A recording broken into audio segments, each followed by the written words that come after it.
Olá, boa noite! Hoje é dia de aulão e o nosso tema de hoje é tradução. Então eu vou fixar um comentário aqui para que todos saibam do nosso tema. E o tema é tradução. Inimiga ou aliada? Ou aliada. Publicar. Vou fixar. Como é que eu fixo? Fixar comentário. Olá, Marise. Olá, Petsuki Ramos. Muito bem. Hoje a gente vai falar sobre um tema que divide muitas opiniões no ensino de idiomas estrangeiros, que é o uso da tradução como ferramenta de aprendizado. Será que a gente deve traduzir ou não deve traduzir? Basicamente, existem duas posições aí no meio e eu acho que poucas pessoas habitam aí um caminho do meio nesse quesito. Tem professores de língua estrangeira que acreditam que o aluno nunca deve usar a tradução no aprendizado do idioma estrangeiro. E tem professores que acreditam que a tradução é um instrumento de estudo, que a tradução ela é uma ferramenta para o aprendizado. Eu me encaixo nesse segundo grupo dos professores que acreditam que a tradução é uma ferramenta para o aprendizado. E explico por quê. Quando eu sempre digo para vocês que me seguem aqui, se você vê um curso de inglês, um professor de inglês que fala que nunca usa tradução e que vai te ensinar inglês do mesmo jeito que as crianças aprendem ou do mesmo jeito que você aprendeu português, fuja, porque este professor não entende nada de neuropsicolinguística, ele não entende nada do processo de aquisição de idioma ou de aprendizado de idiomas estrangeiros.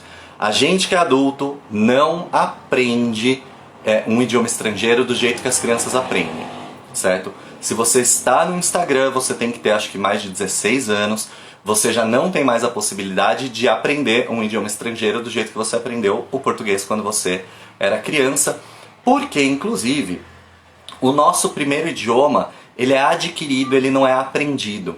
Então, quando você vai estudar na linguística como a gente fala os idiomas, a gente aprende aquisição linguística, que é o seu primeiro idioma, é como você aprende as palavras.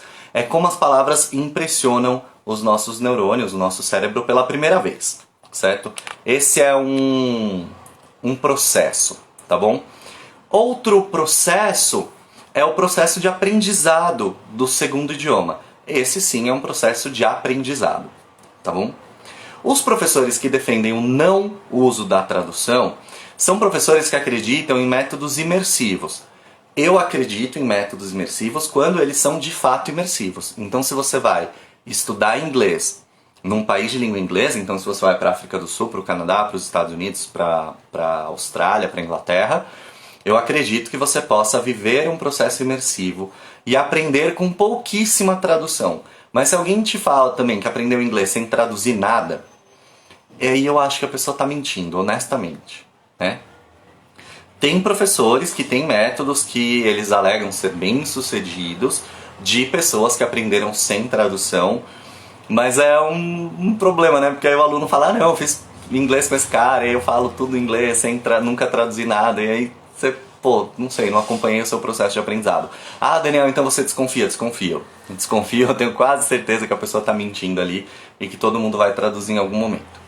Bom, partindo do princípio que acreditamos, ou eu acredito e quero convencer vocês ou explicar para vocês de que a tradução é um amigo da gente, é uma amiga da gente, é uma aliada na hora de aprender um segundo idioma, eu vou mostrar aqui caminhos para a gente usar a tradução para o aprendizado. A primeira coisa é uma questão de velocidade, certo? Quando a gente vai aprender um idioma sem traduzir, ou quando a gente adquire a nossa língua materna, é um processo muito lento, né? Então a criança ela fica ouvindo português aí por quase um ano antes de balbuciar as primeiras palavras, né? E aí, mais ou menos, aí, algumas um pouco antes, outras um pouco depois, nessa idade aí, nesse período de um ano, você começa a testar algumas palavras sem muito sem muita precisão, né? Você começa a testar o som, aí as pessoas ao seu redor vão te corrigindo, aí você começa a ouvir outros sons, então é um processo bem lento. Quando a gente vai aprender um segundo idioma, traduzir algumas coisas, a gente ganha tempo. Então, por exemplo, eu vou usar inglês, mas eu vou usar outra língua aqui para dar o exemplo, porque é uma língua que menos pessoas conhecem, então talvez talvez funcione melhor para entender. Então eu vou falar uma palavra em alemão que é Wagen. Wagen, né? O que é Wagen? Aí tipo, Wagen, Wagen, vrum, vrum, Wagen. É um carro, né? Mas olha só, Wagen, vrum, não preciso fazer isso. Gente, Wagen é carro. Pronto. Brot. Brot, das Brot. O que é isso? Pode ser qualquer coisa que eu como, né? Ah, é comer? Ah, é morder, é mastigar? É pastel? É bolinho? É muffin? É pão? É o quê? Né? Então, das Brot é pão. Mas eu não preciso perder esse tempo com uma palavra como pão, que é uma palavra do dia a dia, uma palavra que a gente vai ver muitas e muitas vezes. E aí, quando eu vou ensinar sem tradução, eu fico aqui fazendo um esforço para te explicar uma coisa que talvez eu te cause mais confusão do que assertividade, e aí você talvez aprenda, talvez esqueça, talvez depois eu tenha que te lembrar. E quando eu te conto a tradução, que das Brot em alemão é pão, pô, beleza, das Brot é pão, beleza. E aí você vai, com outras técnicas de estudo, memorizar essas palavras. Então, a tradução, ela é uma aliada no ensino de idiomas de cara para a gente economizar tempo, certo? E a tradução, ela nos ajuda a se empolgar com o idioma. Porque no começo, quanto mais palavras eu sei e quanto mais rápido eu dou essa avançada do começo, isso me dá um ânimo, me dá um gás para eu querer continuar aprendendo, né? Então, o processo de aprendizagem de idiomas, ele tem uns ganhos muito rápido de habilidade, de vocabulário e tudo, e ele tem uns períodos que a gente chama de platô. Platô em inglês é planície, planalto, né? Uma parte reta, assim, que não tem elevação. Então eu tenho ali elevação, elevação, elevação, platô. Elevação, elevação, elevação, platô. Esses períodos de platô são os períodos que você continua fazendo aula, parece que você não está aprendendo nada novo, só que aí de repente você dá um clique e começa a elevar, elevar de novo. E aí você fala, nossa, tô avançando, tô aprendendo, né? A tradução, ela acelera um pouco esse período do platô, principalmente no começo. Ela te tira um pouco mais rápido dos platôs, certo? Olá para todo mundo que está chegando, né? E aí, a gente tem alguns conceitos que realmente são difíceis de traduzir, né? Que são palavras que a gente vai precisar de um pouco de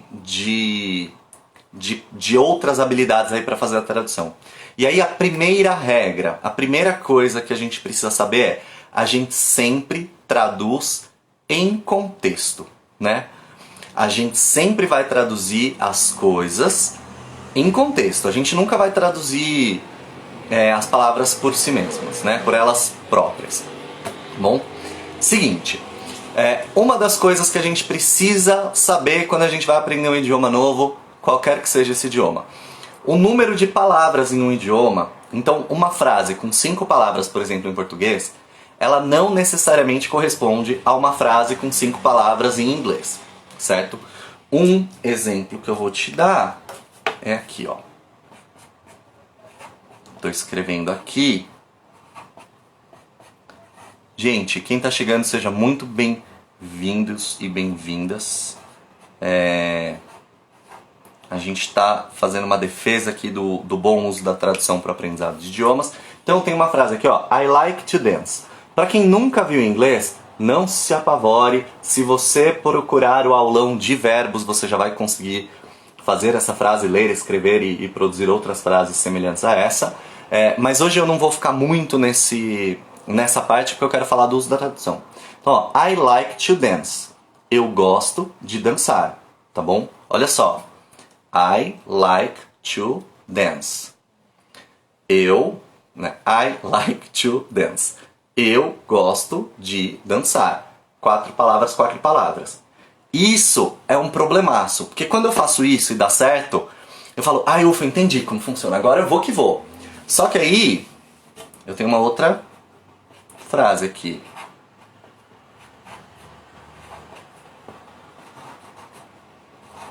Gente, eu preciso, pra dar certo aqui com a câmera do Instagram, eu preciso escrever de trás pra frente, então às vezes a letra sai horrível, tá bom? Então eu estou pedindo desculpas oficiais agora pela minha letra horrível, pela minha caligrafia péssima, e agora sintam-se desculpados até o fim do aulão de hoje.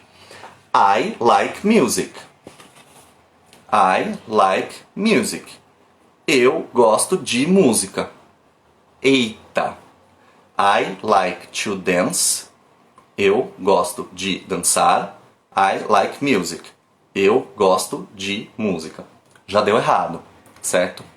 E aí, eu preciso entender o que esse tio tá fazendo aqui que não é o gostar de música, né? Daqui a pouquinho a gente vai falar sobre isso, sobre as preposições. Eu já adianto que preposição a gente nunca deve traduzir. Preposição é sempre um problema de fazer a tradução. Mas ó, I like to dance, I like music. O gostar em inglês, ele já tem embutido nele o gostar de alguma coisa, certo? E sempre que a gente vai fazer uma tradução, a gente precisa entender a regência verbal. O que é a regência verbal? Sabe quando você assiste a um filme e não assiste um filme? Então, isso em português a gente acaba não usando no dia a dia e come esse A. Mas eu preciso saber que ele existe, porque alguns verbos só vão funcionar com algumas preposições. Por isso que eu ouvi em inglês, a gente sempre aprende que é listen to. Né? Listen to. Porque sempre... São duas palavras, tá, gente? Vou fazer um negócio aqui, ó. Listen to. Porque sempre que eu ouço to alguma coisa em inglês. Certo? Então, primeira coisa, primeira lição de tradução.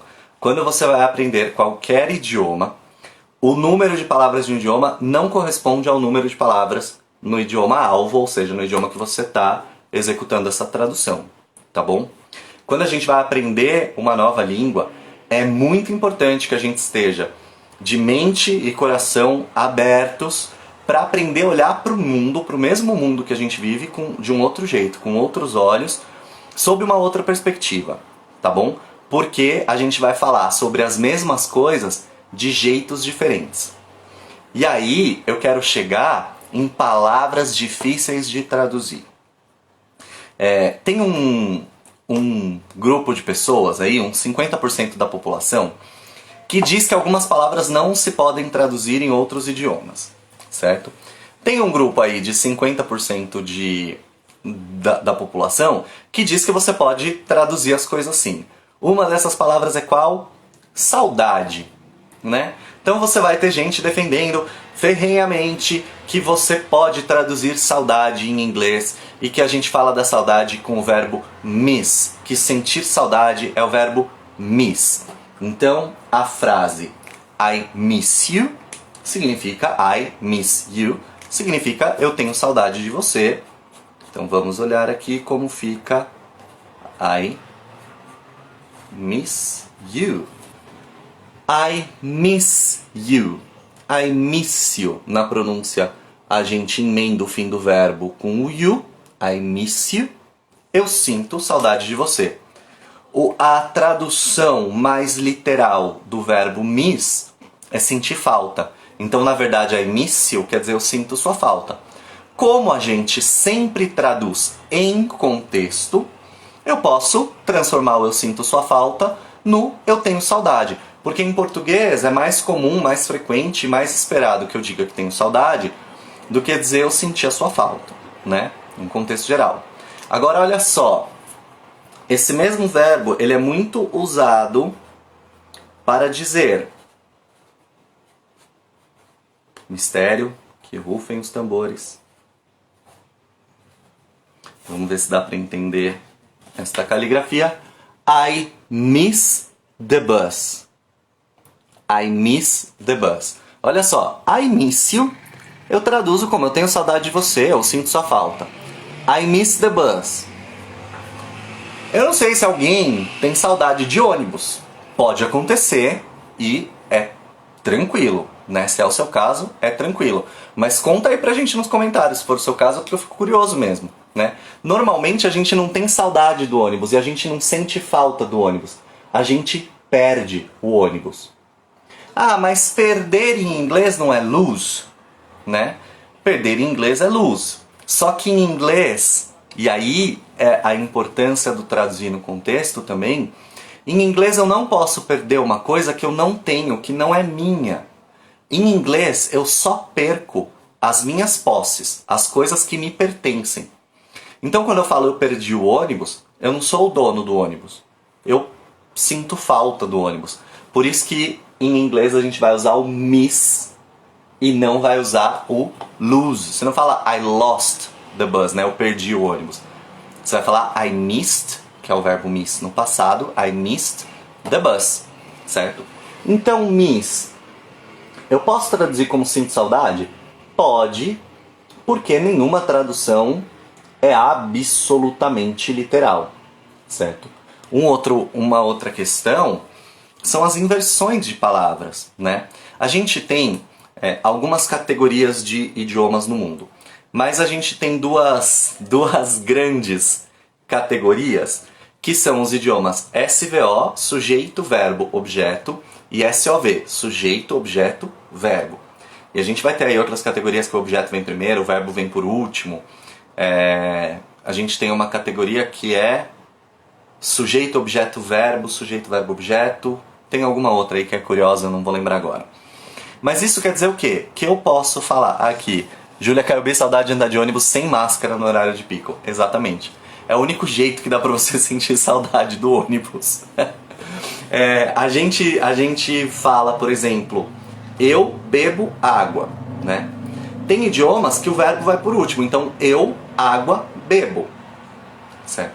Tem alguns idiomas, daqui a um tempo eu vou fazer uma live aqui, um aulão também, pra mostrar como que você começa a estudar um idioma X, assim, eu quero estudar um idioma X, como um dos possíveis caminhos para você começar a estudar um idioma X. E aí, uma das coisas é você observar isso, onde cada palavra está na frase, né? Então, eu bebo água, eu água bebo. Por exemplo, em árabe, em grego, você conjuga todos os verbos da frase. Então, vamos pensar numa frase com bastante verbo. Eu quero aprender a nadar. Querer aprender e nadar são 3 verbos, né? Eu quero aprender a nadar. Em português e em inglês a gente também faz isso. Eu quero, conjuguei o primeiro verbo, eu quero. Aprender e nadar ficam na forma infinitiva, ou seja, na forma original. Em grego e em árabe, quando eu vou fazer essa frase, eu vou falar eu quero, aprendo, nado. Eu vou conjugar todos os verbos que estão na frase. Eu quero, aprendo, nado. Certo?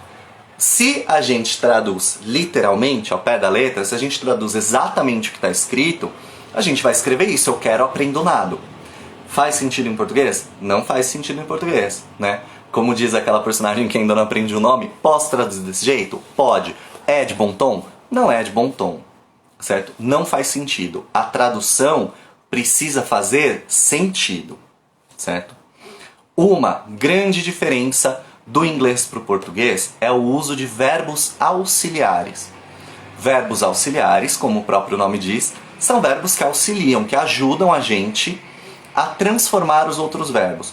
Se você perdeu, tem um aulão de verbos que está aqui no feed, e depois se você entrar aqui no curso de línguas, nos destaques tem os aulões lá separados.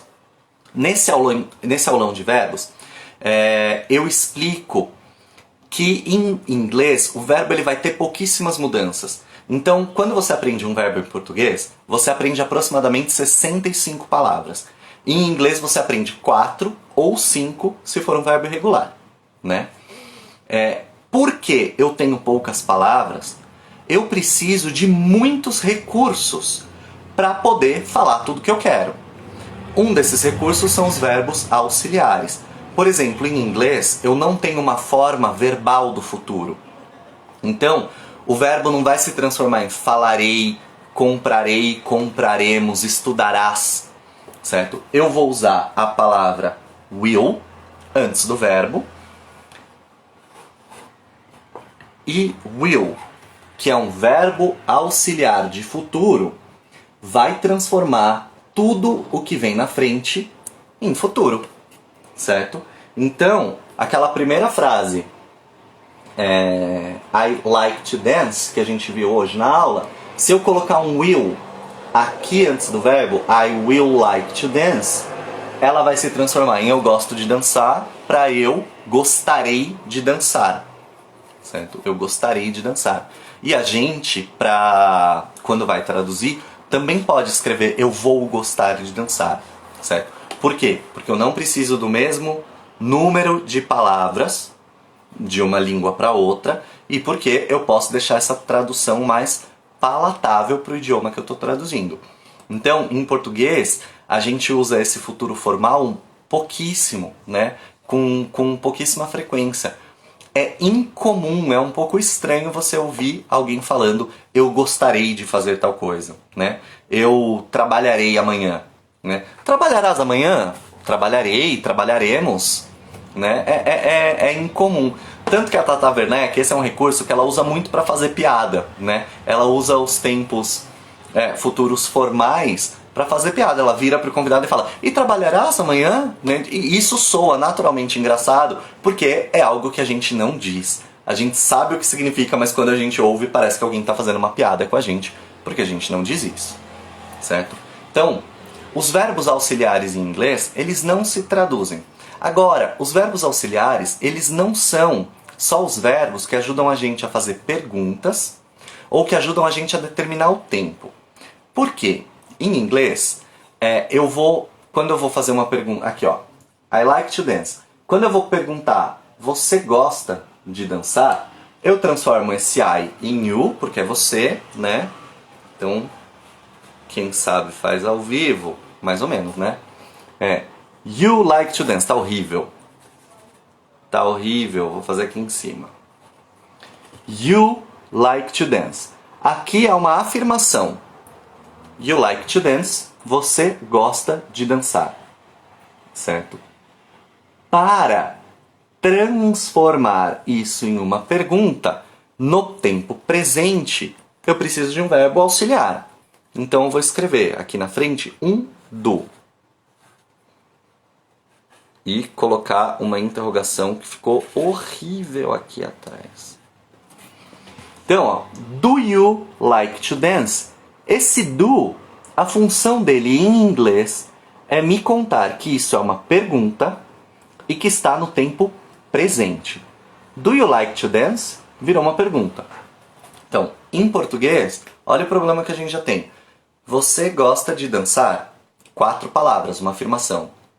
Aí a pergunta em português é, você gosta de dançar? Eu só mudo a entonação, eu só mudo a prosódia. Prosódia na linguística é a melodia do idioma. Então, em vez de terminar para baixo ou terminar normal, eu termino para cima, né? Você gosta de dançar? Hã? Né? Sabe quando a pessoa vai ler uma pergunta, a pessoa tá lendo um texto escrito e tem uma pergunta imensa de 2, 3 linhas, e aí lá no final ela tá nananana, esse nananã, né? Em inglês não acontece porque no começo da pergunta eu já sei que é uma pergunta, né? Do you like to dance? Se eu quiser fazer essa pergunta aqui no futuro, qual que é o verbo auxiliar do futuro? Will. Então eu coloco aqui na frente. Will you like to dance? Will you like to dance? Certo? Ou seja, eu não mudei quase nada nas palavras, mas eu mudei completamente o sentido do que eu estou dizendo, certo? Se eu quiser falar essa mesma coisa no passado, eu vou usar o verbo auxiliar did. E se eu quiser falar no condicional, aí eu vou usar would. Would you like to dance? Ok? Só para deixar claro, para quem está chegando agora ou para quem já está aqui há um tempo, hoje a gente está falando de linhas gerais da tradução e de formas de como usar a tradução a nosso favor e problemas para evitar quando a gente traduz. Então não é uma aula que eu espero que vocês saiam daqui falando coisas, mas o que eu quero que vocês absorvam com a aula de hoje são as técnicas que a gente pode utilizar a nosso favor e com a tradução, e como a tradução pode ser uma ferramenta de estudo, né? Uma ferramenta de aprendizagem, e não necessariamente que vocês aprendam necessariamente a traduzir na aula de hoje, tá bom? Mas outros verbos em inglês podem funcionar como auxiliar também. Por quê? Porque eu tenho várias ações em inglês que não são verbos. Como, por exemplo, os substantivos. Substantivos, só pra gente lembrar, são os nomes das coisas, né? O nome de qualquer coisa é um substantivo. Então, violão é um substantivo, blusa é substantivo, travesseiro é um substantivo, computador é um substantivo, saladeira é um substantivo. É o nome de tudo que existe. Então, eu tenho alguns substantivos, como café da manhã, almoço e jantar. Café da manhã é o breakfast, escrevendo aqui esta palavra enorme. Como que eu falo jejum em inglês? Alguém sabe? Escreve aqui nos comentários. Como eu falo jejum? Almoço é lunch e jantar é dinner. Dinner. Bom, café da manhã eu falo em inglês breakfast. Breakfast. Opa, falta um K. Ó, breakfast. Gente, eu tô escrevendo ao contrário, tá bom? Tenham paciência comigo. Breakfast. Breakfast é café da manhã. Essa palavra é composta por duas outras palavras. A primeira palavra é o verbo to break, que é quebrar. E a segunda palavra é fast, que significa rápido, mas também significa jejum. Então o de jejum, a quebra do jejum, é o café da manhã. Breakfast. E aí eu não falo breakfast, eu falo breakfast. Breakfast, lunch, que é almoço, e dinner, que é jantar. Breakfast, lunch e dinner. Essas palavras são substantivos, não são verbos. Mas eu preciso usar essas palavras como verbos. Eu preciso falar eu almoço, né? Eu almoço. E aí eu vou pegar o verbo to have, que é o ter, é o verbo que a gente usa quando a gente tem alguma coisa, to have, e vou colocar antes de alguns substantivos, e aí eu transformo esse substantivo em verbo. Então, por exemplo, to have breakfast é tomar café da manhã. Em português a gente também não tem verbo para café da manhã, né? A gente fala tomar o café da manhã, mas almoço a gente tem o verbo almoçar. Em inglês não. To have lunch. Eu transformo com o verbo to have o almoço, certo? Então, olha só.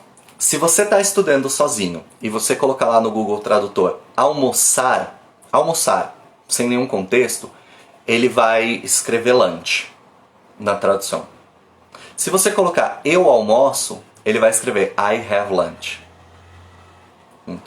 Então, um recurso importante quando a gente está aprendendo um outro idioma é ou você ter o auxílio de alguém para te explicar aquilo, ou você, quando vai traduzir sozinho, fazer muitos testes. Eu tinha uma colega de curso, quando eu estudava árabe, no Centro Cultural da Síria, na Rua Augusta, aqui em São Paulo, que ela tinha um crush árabe, um crush egípcio. E ela começou a notar que eles estavam tendo muitas brigas, né? Ele estava mandando várias coisas para ela que ela começou a não entender e ela desconfiou e falou, opa, é o Google Tradutor que está me colocando aqui em situações difíceis. Porque ela escrevia em português o que ela queria dizer pro crush dela em português, traduzia pro árabe no Google Tradutor e mandava para ele. E aí ele começou a mandar umas coisas do tipo, não, como assim, não sei o que lá. Aí o que ela fez? Ela começou a escrever em português, jogar no Google Tradutor. Aí depois ela pegava em árabe, invertia o tradutor, jogava em árabe para ver o que traduzia pro português. E às vezes eram coisas muito diferentes. Muito diferentes. Obviamente que o Google Tradutor em inglês ele é um pouco mais preciso, porque tem muitas pessoas ao redor do mundo inteiro, milhões de pessoas que contribuem para o Google Tradutor. Em árabe a gente tem uma quantia bem menor, ainda assim absurda, mas bem menor. Se você for fazer uma tradução em urdu ou em vietnamita no Google Tradutor, a chance de você se dar mal ela é muito grande, porque tem pouquíssimas pessoas contribuindo para a precisão da tradução desses idiomas lá, porque tem um número muito menor de falantes, certo?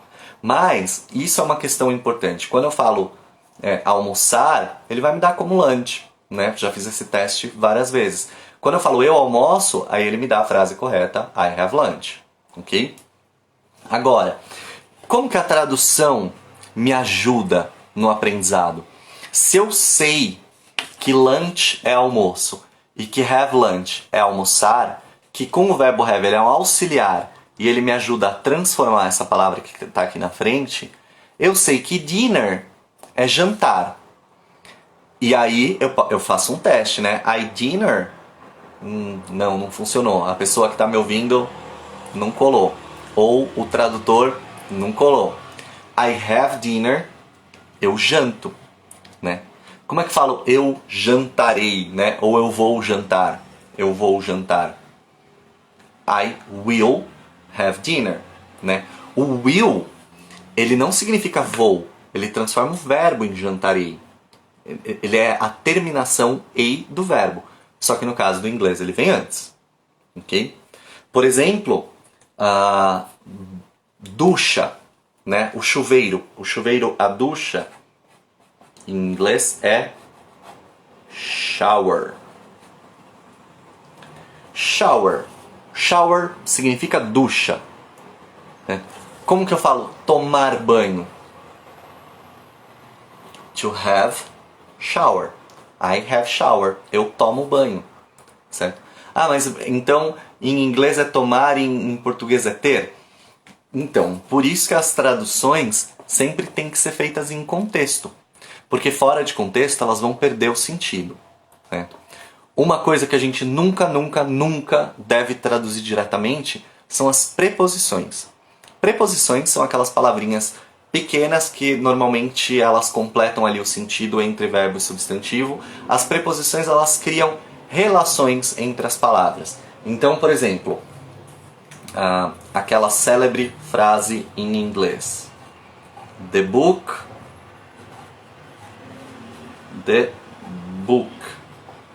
is on the table.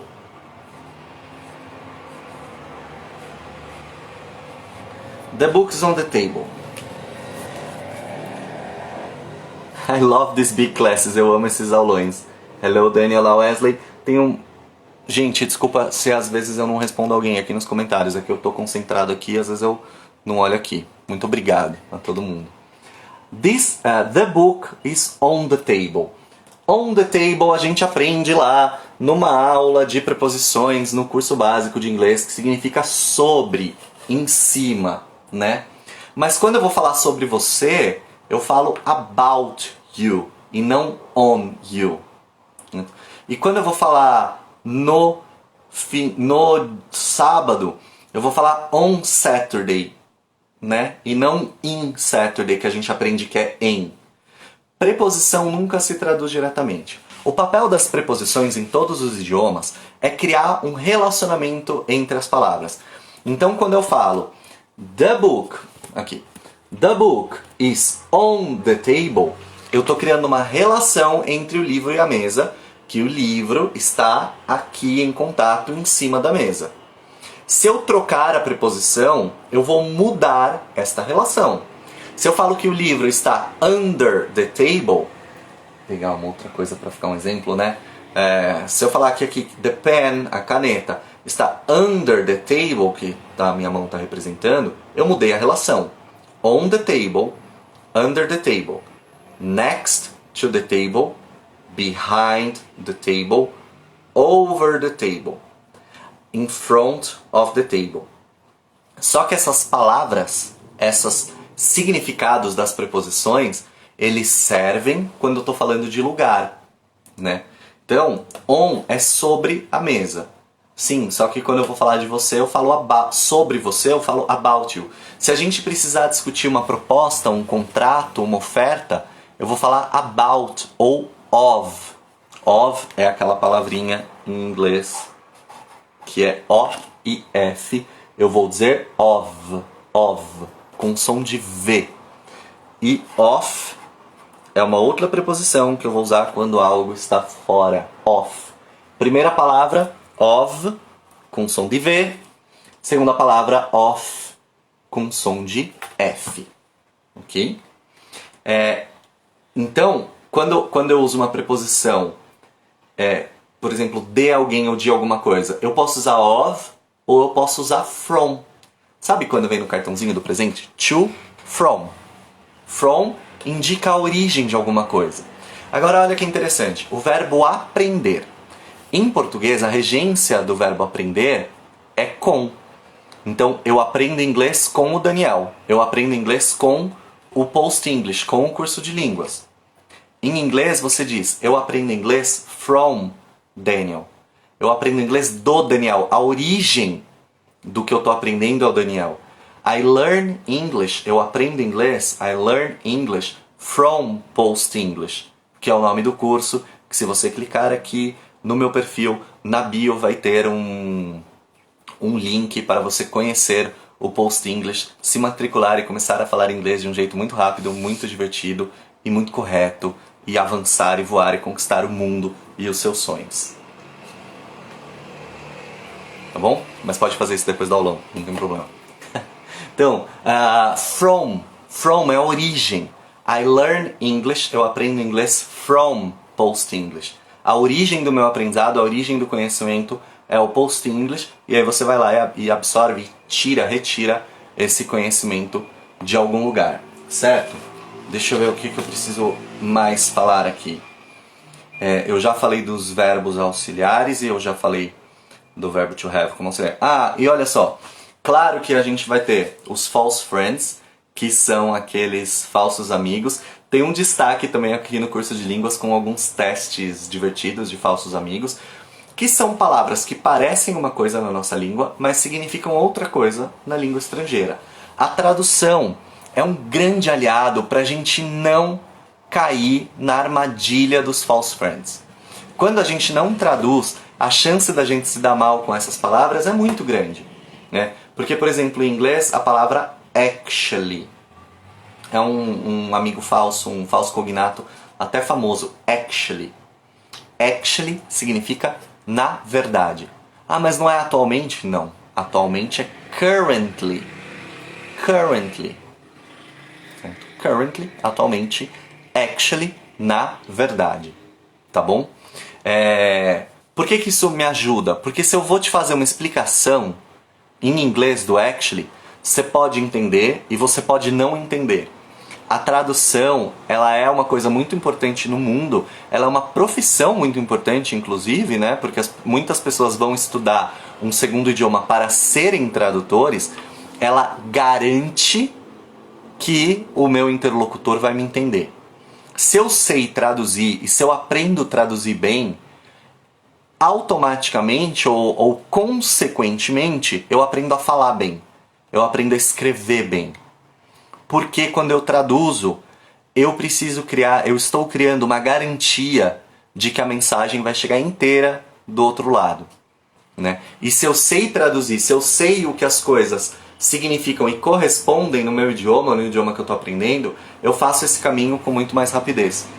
Na semana passada, eu acho, eu participei de uma live no canal do Otto Mendonça, que é um tradutor, intérprete, e a gente estava conversando um pouco sobre isso, né? Normalmente as pessoas passam por um processo aí sofrido de tradução, que é a minha opinião, que é um processo sofrido de aprender inglês sem tradução, para depois virar um tradutor quando sabe falar o idioma. Ou seja, você pode aprender isso desde o começo, né? Você não precisa sofrer para começar a aprender um idioma. Se o aprendizado é prazeroso desde o começo, você vai aprender muito melhor e muito mais rápido, né? Quando a gente é adulto e o meu foco são alunos adultos, ensinar inglês para pessoas adultas, o tempo é uma coisa muito importante, né? Então, aprender inglês ou qualquer outro idioma, é um processo de médio a longo prazo. Porém, esse processo de médio a longo prazo ele pode ser facilitado, ele pode ser acelerado, né? Nunca aprender um idioma vai ser uma coisa de curto prazo, né? A não ser que você já fale muitos idiomas e está aí aprendendo o seu quarto, quinto, sexto, oitavo idioma. Se é o seu segundo ou terceiro idioma, é um processo no mínimo de médio prazo, tá bom? Bom, e quando eu vou fazer algumas traduções de expressões, não vai funcionar se eu traduzir diretamente, né? Por exemplo, o inglês.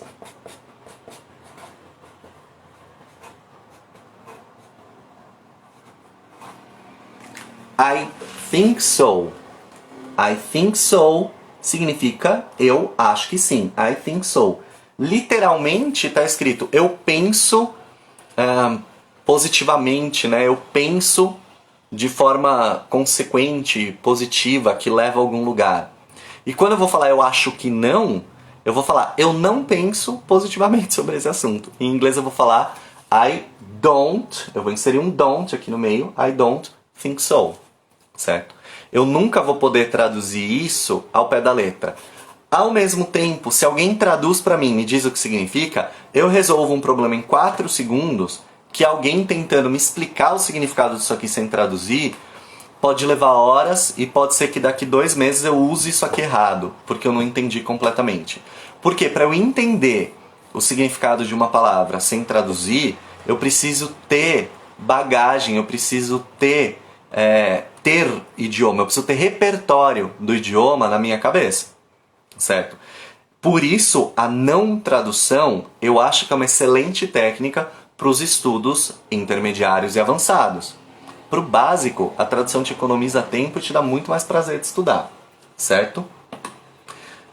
E aí, eu quero terminar este aulão de hoje, terminar esta nossa conversa de hoje, falando sobre uma coisa que a defesa de quem diz que não se pode traduzir para aprender um outro idioma e que você tem que aprender sofrendo na raça e que você nunca pode traduzir nada, é que você precisa aprender a pensar em inglês.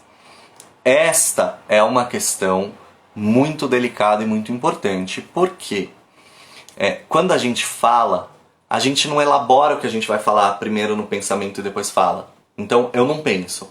Então agora eu vou falar. Quando a gente fala, não, eu tenho uma ideia aqui que ela não está necessariamente representada linguisticamente. Ela vai se representar linguisticamente a partir do momento que eu falar. Ou se eu for escrever, ou se eu pensar exatamente nessa frase, né? Esse pensar em inglês, essa coisa do pensar em inglês, que na verdade o que as pessoas querem dizer é o falar inglês naturalmente, é simplesmente abrir a boca e falar, ou é ouvir uma pergunta e dar a resposta e responder. Isso é um processo que vem naturalmente à medida em que as palavras estão automatizadas neurologicamente. Então, à medida que eu ouço car e os mesmos neurônios, a mesma sequência de neurônios que se impressiona é quando eu ouço carro, isso é o pensar em inglês, isso é o automatizar. Isso independe de eu traduzir ou não em algum momento do aprendizado, ou de eu traduzir hoje. Eu, por exemplo, quando eu vou aprender uma palavra nova, o que eu mais quero é procurar a palavra, o que significa em português e começar a aplicar numa frase. Então eu aprendo a palavra e já começo a aplicar ela no meu dia a dia. Eu não vou ficar perdendo 5 minutos vendo mímica de alguém, fazendo mímica para tentar me explicar o significado. Entendeu? Eu não tenho esse tempo, não tenho esse interesse. Certo? Por quê? Isso significa outra coisa. Quando eu começo a aplicar no contexto, quando eu começo a ver numa frase, falar numa frase, ouvir num filme, eu vou associando essa impressão neurológica à mesma impressão do português. E aí, ganhei um tempão. O Marcos está dizendo que para aprender línguas próximas, o espanhol, por exemplo, seria mais fácil que aprender francês, por exemplo, as questões gramaticais influenciam mais que o vocabulário em si. Bom, a tradução, como eu falei aqui no começo, ela é uma grande aliada e ao mesmo tempo uma grande inimiga, então ela fica nesse lugar. No espanhol, por exemplo, é muito mais comum que as pessoas não queiram traduzir, porque as palavras parecem. Só que é muito mais comum cometer erros porque você não traduziu. Cometer erros porque você acha que uma coisa é o que ela não é. Então, as questões gramaticais influenciam mais que o vocabulário em si. No caso de espanhol, eu acho que o vocabulário, a gente ganha muito vocabulário logo de cara, porque a gente tem muitas palavras que é só mudar a terminação ou entonação, e você já ganha esse significado. Só que você precisa saber quais são as palavras problemáticas e você precisa descobrir quais são as palavras que você tem que traduzir, porque senão você vai aprender errado. E a pior coisa quando a gente está aprendendo um idioma, e por isso é uma outra razão que eu sou um defensor ferrenho da tradução, é aprender errado. Porque uma vez que você impressionou os seus neurônios de forma equivocada, para você reverter esse processo é muito complicado, né? Agora, se você aprende logo de cara, né, que uma coisa é o que ela é e não o que ela parece ser, fica muito mais fácil e você vai ter aí um ganho no seu aprendizado muito melhor. Eu quero sonhar em inglês. Marise, sonhar em inglês é um dos sinais de que você está falando, de que o idioma está no seu cérebro, de que você está chegando ali na fluência. É um dos sinais de que o idioma está se naturalizando na sua vida quando você sonha em inglês, certo? Sonhar em inglês de verdade, né? Porque às vezes a gente sonha e a gente acha que é inglês no sonho, mas é só uma outra coisa. Porque aí esse sonho também pode vir do desejo de você falar inglês, certo? Oliver, Oliver. Eu estou tentando perder alguns vícios. Cara, aprender errado é a pior coisa que a gente pode fazer na vida. Porque depois que você aprende errado, para você tirar esse hábito é muito mais difícil, porque você já naturalizou, ele já está sedimentado nas suas ações. E aí mudar isso é ter que quebrar mesmo uma coisa. E falar com texano, tem alguns sinais de fluência do inglês, né? Falar com texano numa boa é um bom sinal de fluência. Assistir os Simpsons sem legenda, lavando louça e dando risada. Então quando você consegue dar risada dos Simpsons longe da tela, ou tipo mesmo assistindo ali, e você consegue achar as coisas engraçadas, é um excelente sinal de fluência e um excelente sinal de cultura geral, porque a maioria das piadas dos Simpsons elas fazem muito sentido quando você tem bastante repertório cultural para acompanhar o raciocínio, isso é ótimo. E tem uma outra coisa que é o quê? Eu não vou lembrar agora, mas se eu lembrar eu faço um videozinho ou uma postagem para vocês saberem. Tá bom? Quero convidar quem não conhece o Post English, que é o meu curso de inglês, que ele é todo com post-its. Hoje eu não usei post-its aqui porque eu estava falando das técnicas de estudar com tradução, ou de como a tradução pode ajudar ou não a gente no idioma. E quero reforçar que ela ajuda e ajuda bastante, porque ela acelera o aprendizado. O Post English é um curso que usa muita tradução, inclusive tem exercícios de tradução mesmo.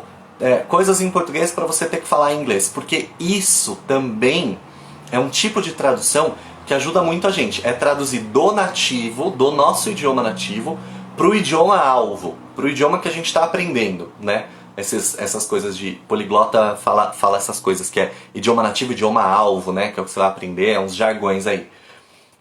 A Marise está dizendo aqui que ela ama o curso Façam, ela é uma aluna super aplicada. Eu fico muito feliz. Traduzir do português para o idioma alvo. Mas traduzir do inglês para o português ajuda? Ajuda, né?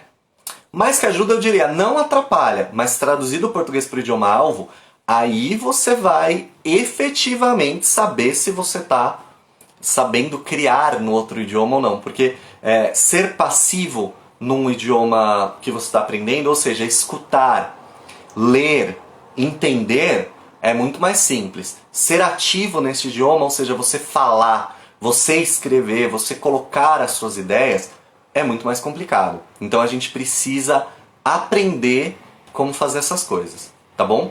Então convido vocês aqui no Instagram, Curso de Línguas, tem um link para você preencher os seus dados lá, deixar o seu e-mail. No seu e-mail você vai receber toda a explicação de como o curso funciona, e vai ter um link que você vai ter mais explicações, você vai conhecer depoimentos de alunos que já aprenderam comigo. O curso ele é muito diferente dos cursos do mercado, porque não são aulas teóricas, ou seja, não é uma palestra igual essa que vocês estão vendo aqui, né? Então vocês vão ter os seus post-its na sua casa, você vai precisar comprar post-its coloridos de 4 cores e você vai ter que trabalhar junto comigo, né? Você vai ter tarefas em que você vai ter que montar frases que eu vou te falando ali com os post-its. Então ele é um processo completo dos sentidos. Só não tem gosto, né? Mas de repente eu já falei que a gente vai ter uma aula de de culinária, de gastronomia e de como fazer algumas coisas, vocês vão ter que botar a mão na massa na cozinha também. Mas é um curso que trabalha todos os seus sentidos, né? Ele é visual, ele é auditivo, ele é sinestésico, usa o paladar de algum jeito porque você tem que falar, e olfato porque você está ali manipulando post-its e cheirinho de papel novo. É uma coisa que normalmente aciona boas memórias ali no nosso cérebro. Tá bom? Muito obrigado. Se vocês gostaram desse aulão, curtem, salvem, deixem um comentário aqui, mandem para os amigos e vamos dividir o conhecimento, porque falar outra língua só é legal quando a gente fala com alguém. Tá bom? Quinta-feira que vem é feriado, então o nosso aulão da semana que vem vai sofrer alguma alteração de dia. Eu aviso pra vocês, tá bom? Vou ver o que é melhor. A gente vai ter aí mais alguns aulões. Bom, toda quinta-feira a gente tem aulão, né? Os temas dos próximos aulões não estão aqui na minha frente, mas a gente vai ter mais um aulão de pronúncia, certo? E a gente vai tem um monte de temas aí que vão vir pela frente que vão ser muito importantes e interessantes, certo? Os objetivos dos aulões é que vocês também tirem dúvidas, então por favor mandem aqui nos comentários as perguntas que vocês tenham. Muito obrigado, um abraço e até a semana que vem.